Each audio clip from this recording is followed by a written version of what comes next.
కైలాష్ మానసరోవర్ యాత్రకి వెళ్ళడానికి ఒక 3-4 మార్గాలు ఉంటే ఈ 3-4 మార్గాల్లో ఒకటి ఢిల్లీ నుంచి వయా లిపులేక్ పాస్ నుండి వెళ్ళేటువంటి మినిస్ట్రీ ఆఫ్ ఎక్స్టర్నల్ అఫైర్స్ అంటే కూడా ఏదైతే ఆపరేట్ చేస్తుందో ఇండియన్ పాస్పోర్ట్ హోల్డర్స్కి అది గవర్నమెంట్ మాత్రమే ఆపరేట్ చేసినట్టు ఒక రూట్. అది కూడా ఆల్మోస్ట్ సుమారుగా మనం లెక్క వేస్తే ఒక 600 మెంబర్స్ మాత్రమే ఇండియన్ గవర్నమెంట్ పంపించినటువంటి రూట్. అది మనకి ఎట్లా ఆప్షన్ లేదు.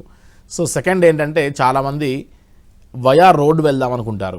సో కాఠ్మండు నుంచి అంటే హైదరాబాద్ టు కాఠ్మండు ఫ్లై అయ్యి కాఠ్మండు నుండి కీరోంగ్ సాగా అనేటువంటి ఒక ప్లేసెస్ దాటి మనం మానసరోవర్ అక్కడ నుండి కైలాసగిరి 3 రోజులు పరిక్రమ చేసుకుని మళ్ళీ కాఠ్మండు ఏరియాకి రావడానికి మనకు సుమారుగా 14 రోజులు పడుతుంది. అప్ అండ్ డౌన్ మళ్ళీ 2 days. దీంతోపాటు local sightseeings of Kathmandu 1-2 days లెక్కేస్తే 18 days యాత్ర.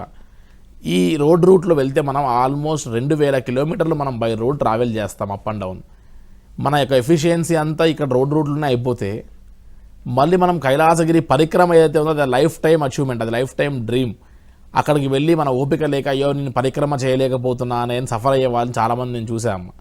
సో అందుకని ది బెస్ట్ వే అందరు చూస్ చేసుకునే వే ఏంటంటే ఒక 10 రూపాయలు ఎక్కువ ఖర్చు అయినా సరే కేవలం 9 to 10 daysలోనే హైదరాబాద్ నుండి వయా లక్నో, నేపాల్గంజ్, సిమికోట్, హిల్సా నుండి చైనీస్ బార్డర్లోకి ఎంటర్ అయ్యి అక్కడ నుండి తక్లాకోట్లో మనం పునాంగ్ అనేటువంటి ఒక ఏరియాలో క్లైమేట్కి అక్లమటైజ్ అయిన తర్వాత మనం అక్కడ నుండి మనం మానసరోవర్ అండ్ యమద్వార్ డార్చన్కి వెళ్ళి కైలాసగిరి పరిక్రమ ధీరాపుక్ అండ్ జుదులుపుక్ నుంచి మనం జాగ్రత్తగా బయటకు వచ్చేటువంటి యొక్క ఈ మార్గం గుండా కైలాస యాత్ర విత్ పరిక్రమతో సహా లెక్కేస్తే ప్రశాంతంగా హెల్తీగా మనం 10 daysలో తిరిగి హైదరాబాద్ రావచ్చు.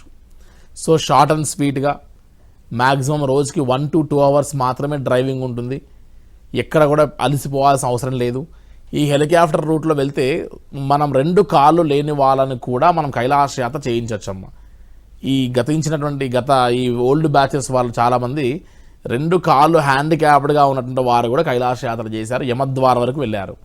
సో యమద్వార్ వరకు వెళ్ళడానికి ఎక్కడ కూడా మన కాళ్ళతో అవసరం లేదు. ఎక్కితే ఫ్లైట్, హెలికాప్టర్, బస్సు ఎక్కడ నడిచింది లేదు కాబట్టి కైలాస యాత్రలో ఈజీగా చేయొచ్చు. మరి 2 కాళ్ళు లేని వాళ్ళే కైలాస యాత్ర చేయగలిగితే 2 కాళ్ళు ఉన్నటువంటి వాళ్ళు ఇంకా చాలా ఈజీగా చేయొచ్చు. ఇదేదో చార్ధామ్ లాగా, అమర్నాథ్ లాగా ఒకవైపున కొండలు, గుట్టలు, లోయలు, ల్యాండ్ స్లైడ్స్, వర్షాలు, వరదలు ఇటువంటి తాకిడితో ఉన్నటువంటి ఒక ప్రదేశం ఇవేవి కాదు.